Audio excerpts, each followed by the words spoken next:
Welcome back to the Till. In today's video, we're going to discuss math. Does that stress you out? Does adding fractions and figuring out percentages and figuring out sales prices, is that difficult? I promise you some of the tips and tricks that I've learned over the years is going to break down this math that seems complicated into very simple steps. If I was to ask you what the savings on a $400,000 loan, if you saved 0.5%, would that stress you out? Could you do that math? It is really, really simple if you can figure out that 1% for the whole year would be a $4,000 savings. So if someone saved half, that would be $2,000 savings for the entire year. It is just that simple. So if I asked you what 1% is of $400,000, can you figure that out?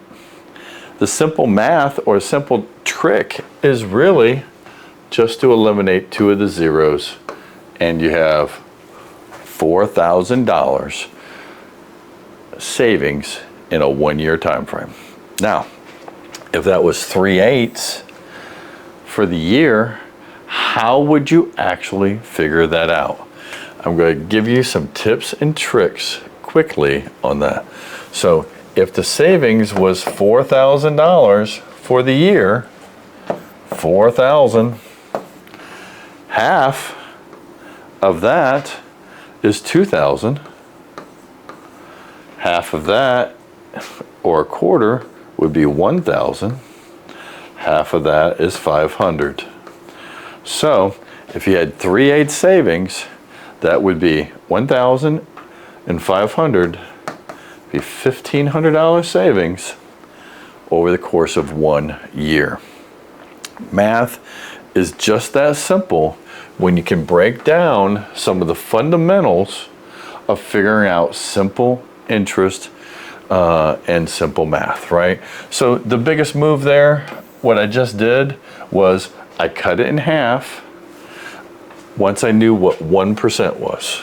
So I figured out what 1% was for the year, 1% for the year. And then I cut it in half, I cut it in half, and I cut it in half. So when it comes to being able to do those numbers in my head, I just see a slide ruler, I see an inch, I see a pizza, I see a pie. The other trick is to be able to divide it by and understand what 50% of something is and what 25% of something is. Those are my core anchors that I use, and I feel that life is just an inch, right? So when you think of an inch is actually 3 things, and every tick of that inch is 3 things. It is a fraction, it is a decimal, 0.125, and it's a percent of the entire object. So if you had a pie, this is a whole pie at 100%. Each one of these ticks, or eighths, is just a piece of that pie making 8 slices, right? So an inch is an eighth. So you have 8 eighths, right? Cut that in half, you have half, quarter, you have the 3/4 marks, and then you have the 1/8 ticks in between. So when you can conceptualize that this also, from a percentage standpoint, has 100 individual ticks as a percent, 1% would be right here. 50% would be 0.5, and then you have 100 over there. So in general, when you see these, all of these are the same in the columns. It's crucial that you understand those items. So when you think of a pizza, 1/8 is 0.125. It's 12.5% of this pie, right? 2 slices would be 1/4, right? 4 slices is half the pie. The whole pie, of course,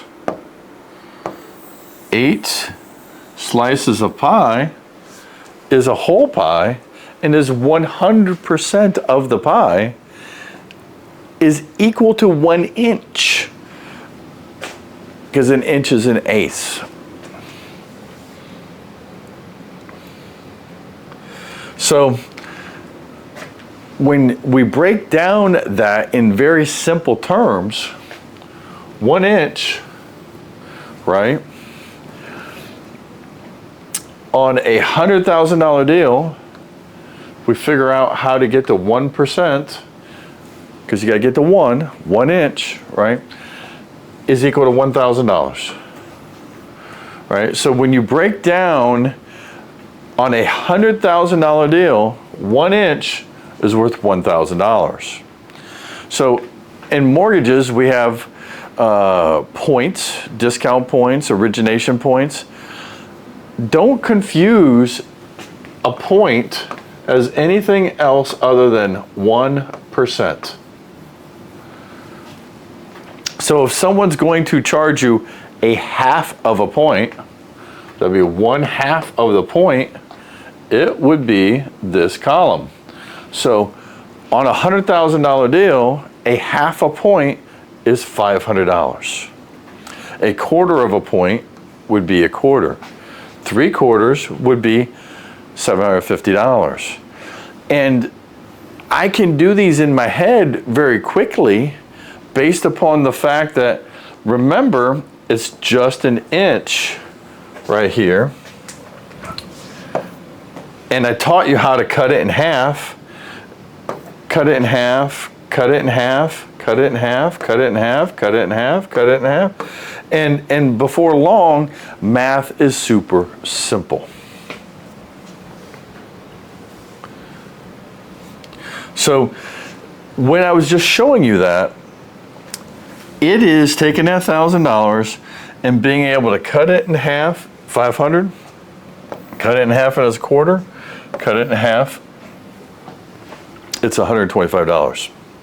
So this is an eighth, this is a quarter, this is a half.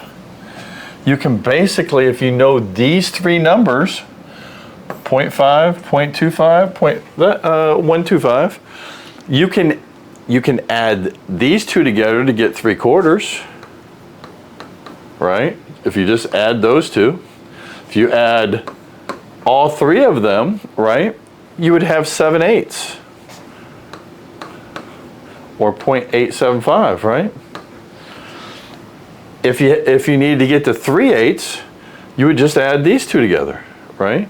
3/8 would be these 2.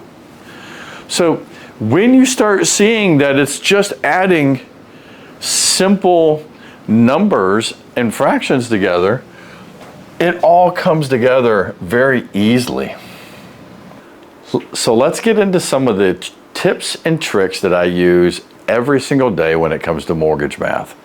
The first is the slide ruler. And you're like, Kevin, what does a slide ruler have to do with mortgage math, right? It is simply adding and subtracting fractions. And the reason I'm so good at it all stems from high school, 5th grade through 12th grade. We had shop class. And the teachers were constantly having us add and subtract fractions. The goal was to always measure twice, cut once, save on cutting boards, and save money. I also had metals class, and that was in decimals. So when you start thinking about an inch and decimals and percents, in 1 inch, there's really 100 segments, which is actually a percentage of an inch. So when you break it down to those simple techniques, you can actually just see it as a slide ruler. So in this slide, I have 3 inches, essentially, 0 to 3. If I had an interest rate of 1 1/4, and I was going to add 7/8 to that, you would just slide the ruler and you would end up being at 2 1/8. It's just that simple. If you were at 2 1/8 and you were subtracting 3/4, you just slide that ruler to 3/4, work your way backwards. And if you were at 2 1/8, you would be at now 1 3/8.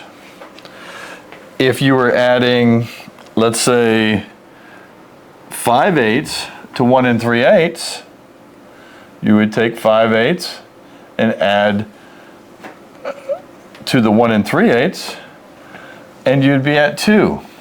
So when you visualize adding and subtracting fractions, you can just think about it as 2 rulers moving, either forwards or backwards. You just count the ticks. So anytime that you are thinking about percentages and it's an inch, 50% of an inch would be 0.5% of an inch, or 1/2 an inch. It is just that simple.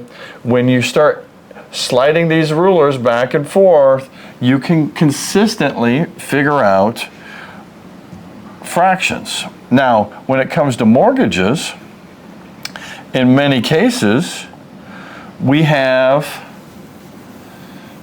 clients that have an interest rate, and let's just say they have 5.5 as an interest rate. In general, you can just count these as, here's 3, this is 4, and this is 5. If they were at 5.5, they would be right here. If you save them 7/8 on an interest rate, and they were at 5.5 to start with, they now would be at 4 5/8. It's just that simple when it comes to using a slide ruler. The next tip that we're going to use is thinking of an inch as a piece of pie or a pizza. I had the privilege of being a sophomore in Defiance High School, and I got a job at Village Inn Pizza Parlor. So when I worked there for 2 years making pizzas before I went in the Marine Corps, when you cut a pizza into eighths, it's the same as an inch. So I'm going to break that down for you in a couple different ways, right? One,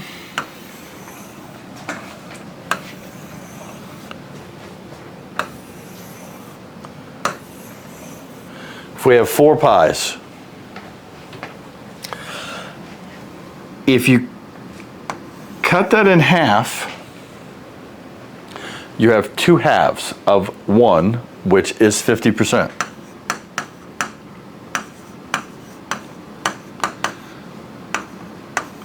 Here you have 2 total slices of pie, right? So if someone comes over, a friend comes over, and you need more slices, you want to share, right?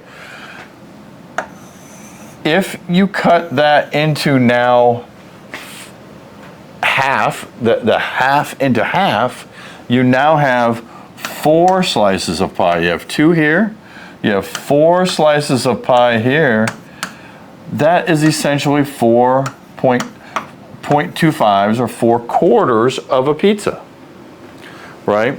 So if you then have more company come over and you had 4 slices, but now you have more mouths to feed, you got to cut those in half, right? So these quarters now become 1, 2, 3, 4, 5, 6, 7, 8 slices of pie. You now have 8 slices of pie at half of a quarter, which is 0.125. Remember, we talked about decimals, right? This is 0.5, and the technique of cutting something in half, right? To get to here, you cut it in half by 2, and you cut that in half by 2 again, and you're essentially at 8, right? So what I encourage you to do anytime, especially if you're teaching young kids math or you're reconfiguring your brain on math, right, is when you sit down to eat a pizza, figure out how much of the pizza you ate. If you literally have 8 slices of pizza and you eat 1 slice, that is 1/8 of the pie. Let's say you're a little bit hungrier and you eat 2 slices of pie, right? 2 slices of pie would be 1/4 of the pizza. If you decide that you want to eat 3 slices, that would be 3/8 or 0.375% of the pizza or 37.5% of the pizza. And you just keep practicing this over and over and over again. I eat 4 slices, I'm eating half the pie. Remember, half the pie. So what I encourage you to do is to work it backwards also. If you ate 2 slices of pie, how much pie is left over? So if you ate 2 slices of the pie, which is 1/4, how much is left over when it comes to the entire pie? It would be 3/4. So I challenge you to challenge your kids, and if they want that extra slice of pie, ask them, well, how many slices of pie have you eaten? What's the percentage of the pizza that you ate? And what will it be if you eat that extra slice? And how much was left over for everyone else to share? This is something that you can do just on a daily basis to help not only yourself understand, but also your kids. So when it comes to life being just an inch, it's also a percent. An inch is 100% always, right? It has 100 ticks in it, and you can use that in visualization. Let's talk about percentages. There is 4 techniques to help you figure out percentages. First and foremost, remember any number that you're using has 100 segments in it. So the first tip is being able to cut it in half to 50%. So if you have 100 grand, 50% would be $50,000. The next tip is to be able to figure out 25%. So that's going to be half of the 50,000 or 25% of 100, right? So that's $25,000. In your mind, I want you to think of 4/4 equals $1. 100 cents or 100 segments equals $1. We're always trying to get to 1, we're trying to get to 100, we're trying to get to 100%. 10% in my mind, is 10 dimes. It's just that simple when you start thinking about change, money, and things of that nature. So 10% would be $10,000. 1% of 100,000 would be $1,000. You take off those two zeros and you're left with $1,000. So I want you to be able to practice this on a regular basis, right? So you're just moving the decimals accordingly. Now, once you have 50, 25, 10, and 1 in your head, you can do almost any math. If it's 73%, you can take the 50, add 2 10s, and 3 1s. I break down my percentages in my head by using these 4 numbers as my basis. If I'm at 83%, you add the 75 and the 50, and then you would add 8 1s. And it would be that simple. And you can use that technique on any single numbers. So you say, Kevin, that was easy using 100,000, right? So let's use a different number. We're going to use 325,000. Let's start to break it down with the easiest ones that we can do, right? So 10% is going to be 32,500. 1% is going to be 3,250. Half, or 50%, is going to, and this is where your techniques start to come into play. Half of 300 is 150, right? And then half of 25,000 is going to be 12,500. So half is 162,500. And then 25% is going to be half of that. So half of 160 is 80. Half of 1250 is, 250 is 1250. So it's going to be 81,250. So in your head, start breaking down these numbers in very simple terms and then add the simple numbers together, right? If we did that same technique with $240,000, right? 50% is 120. Half of that, or 25%, so this is 50. 25 is going to be 60K. 24,000 is going to be 10, right? And then 1 is going to be 2,400. So if you asked me what 42% of 240,000 is, the simplest way is to add 4 of the 24s together, right? And you're going to be at 4 times 4, you're going to be at 96,000. Add 4,800 to that. 2 2,400s. And you're going to be at 100, 800, right? So start breaking things down into very simple methods by cutting it in half and a quarter, 10s and 1s. All right, it's going to be a lot easier when you think of the math in those configurations. The question I get asked all the time is, how much am I going to save? So there's proof out there on purchases. If you make 1 extra phone call to a second lender, that on average you probably save at least 0.25% having 2 people compete.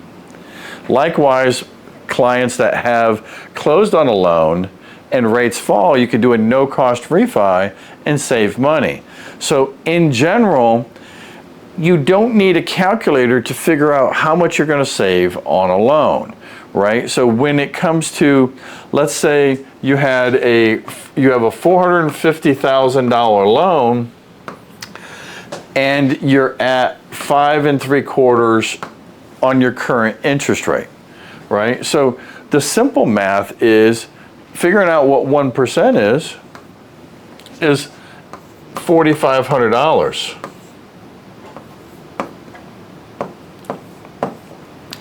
If someone is going to save half a point and drop their rate to 5.25, their payment on an annualized yearly basis, they would save $2,250. Now that's what they're going to save on interest. Their payment, you save about 80% on payment and about 20 extra goes to principal, but the yearly savings is $2,250. If you were able to get a no-cost refi and save 1/4% on $450,000, it would then save you $1,125 a year. So that'd be like me knocking on your door, handing you a $100 bill at the first of the month, and walking away. Anytime you can save 1/4% with no closing costs, you should absolutely do it. Let's talk points.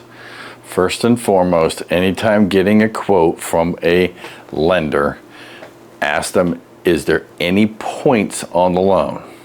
Is there any discount points on the loan? Is there any origination points on the loan? Many banks will say we have a 1/2 point discount, and then they don't disclose that they have an origination point also. So ask all 3 questions, always, always, always. So let's get into what is a point. A point is simply 1 point equals 1% of the loan amount. And we've been doing this math all week long here, doing this video. If you had a $450,000 loan, remember, you're going to take off those 2 zeros. 1 point is $4,500. 1 full point.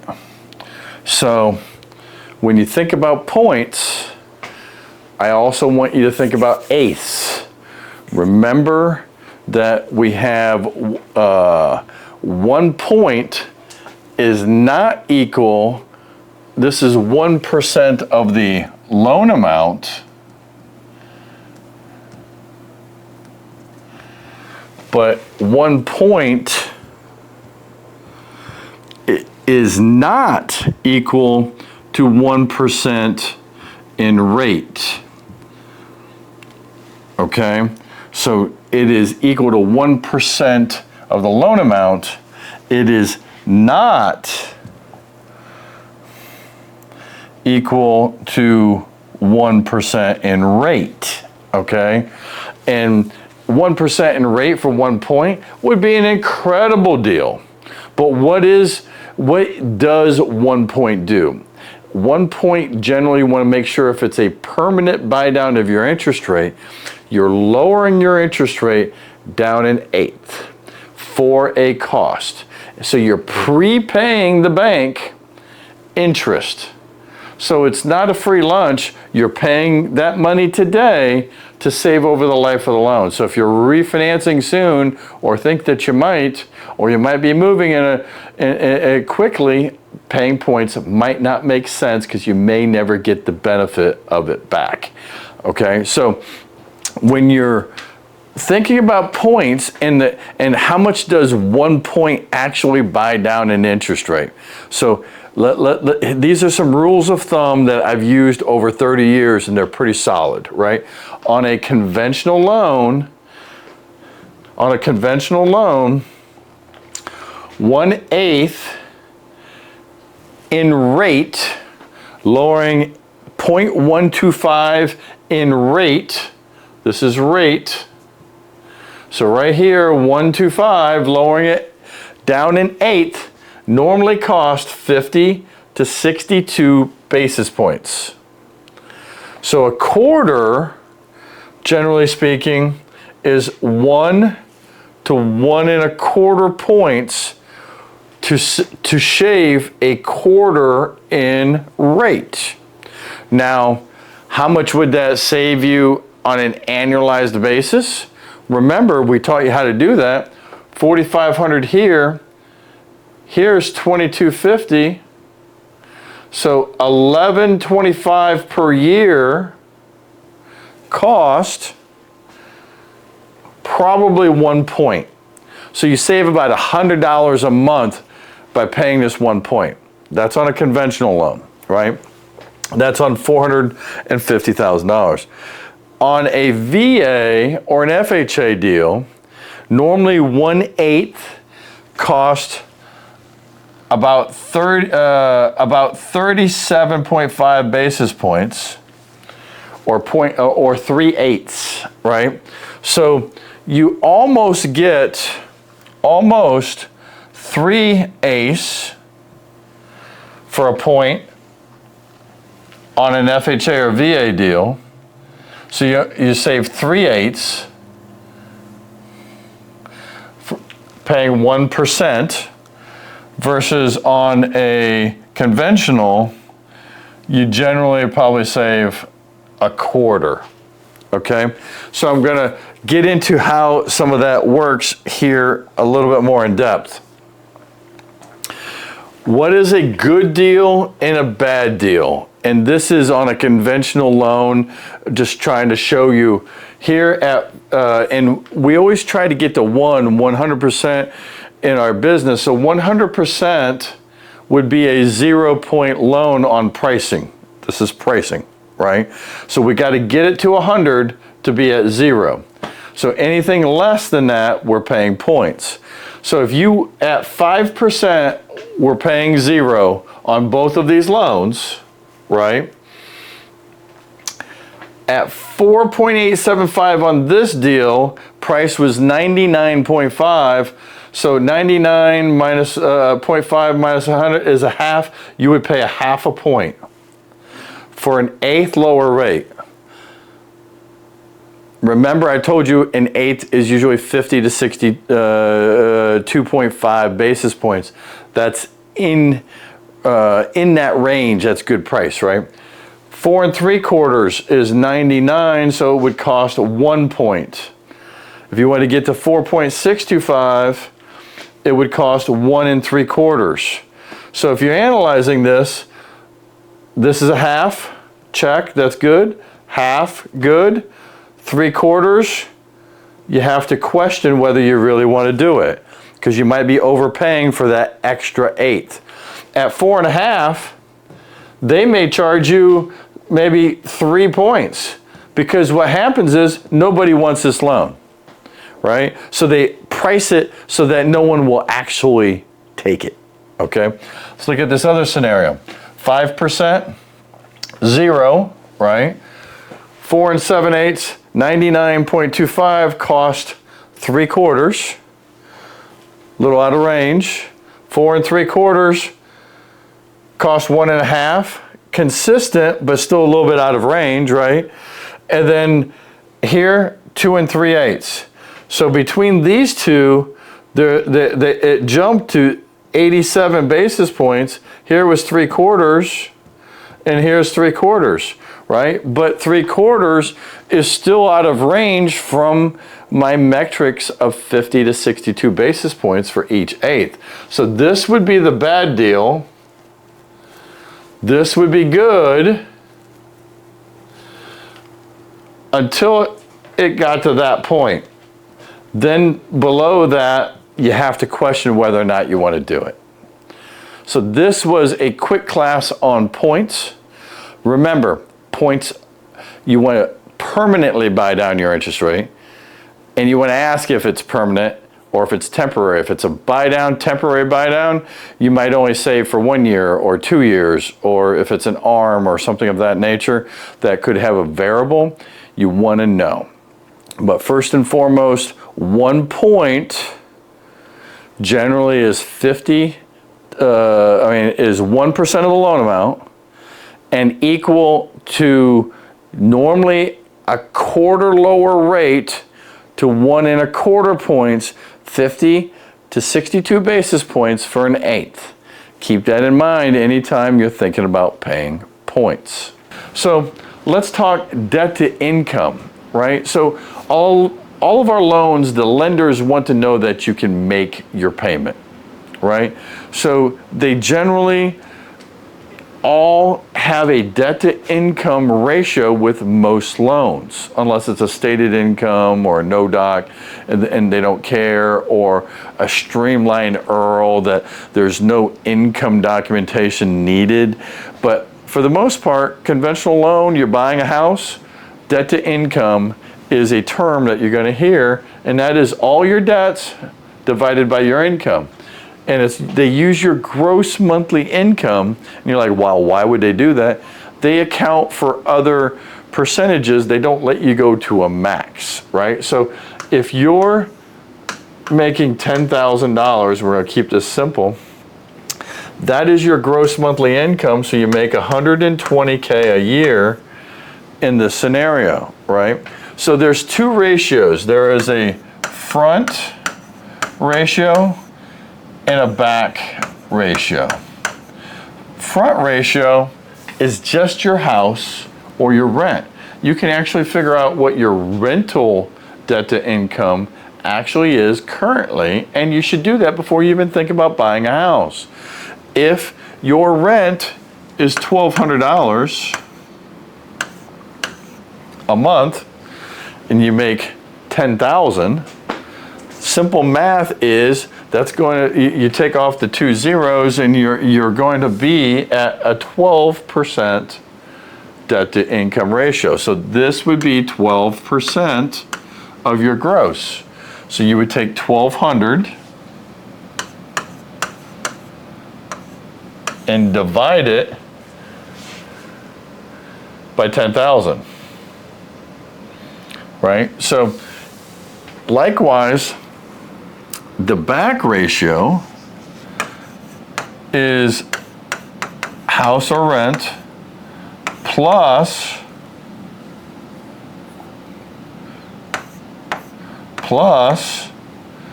all debt, right? So all debt means if you have a car payment of $600, let's say you have credit cards of $400 and student loans of $250, right? You would add these together and that equals $1,250. So now to figure out what your rental would be, you would add 1,200, which is this number. You would add all your debts together, that would be that number, and you would be at $2,450 is your total debt. Divide that by 100,000,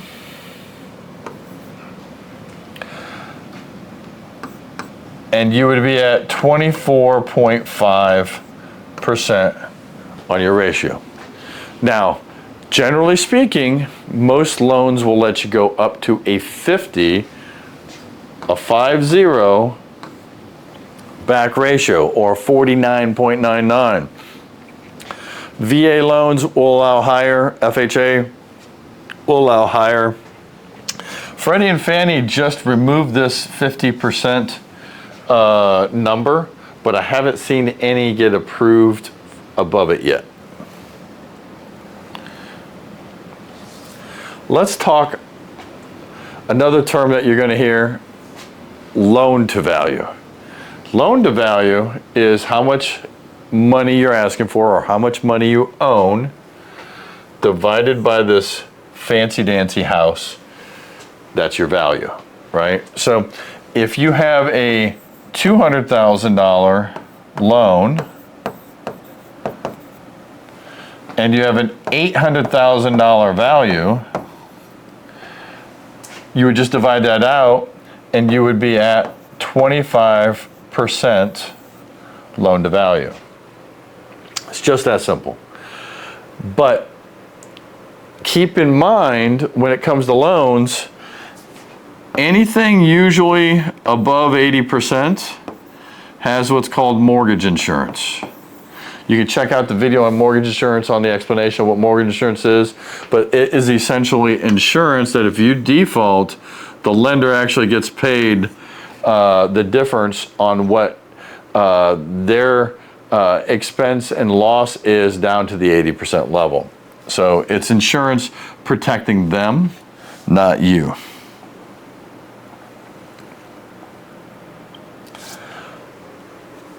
Now, we've gone over percentages, but I want to break it down into real math, real everyday life scenario. So if you had a pair of jeans and the cost of those jeans was $100, these fancy jeans here, and your child or your wife wants to buy those, and you walk by the sales rack and it says 35% off, I would ask them, well, what's the actual cost of those jeans, which would, in this case, be $65. Now, I love Macy's. Macy's loves to give you bonus money when you buy jewelry, right? They'll say you get 25% off and then an additional 10% off. Well, simple math is 25 and 10 are 35%. But is it really? No, it's not. Because if you take 25% of $100, $75, 10% of $75 is 7.5.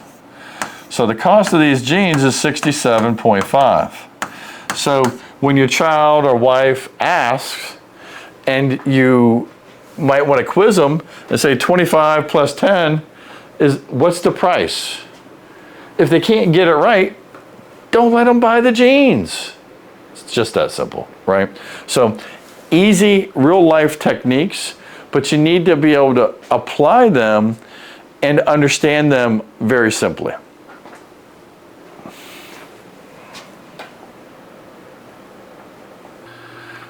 So I know this video was a little bit long, but if you learned or want to practice some of these skills that I've taught you, you can go to my website under contacts, mortgage math, and I have a 93 question, 4 parts, about 20 to 25 questions each part, on just quizzing you on some basic mortgage math.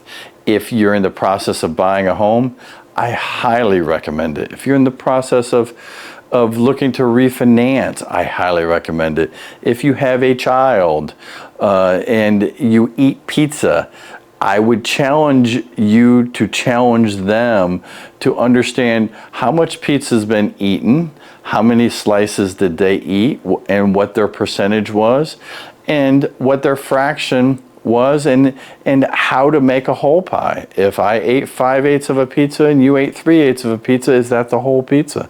Is there one slice left over?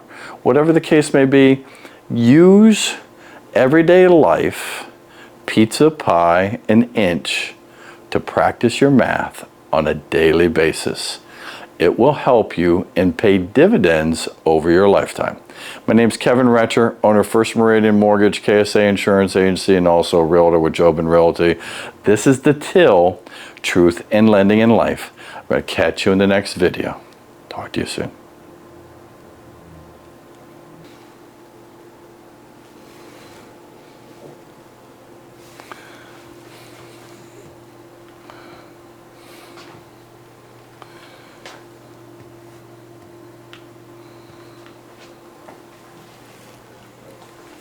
Catch you in the next video.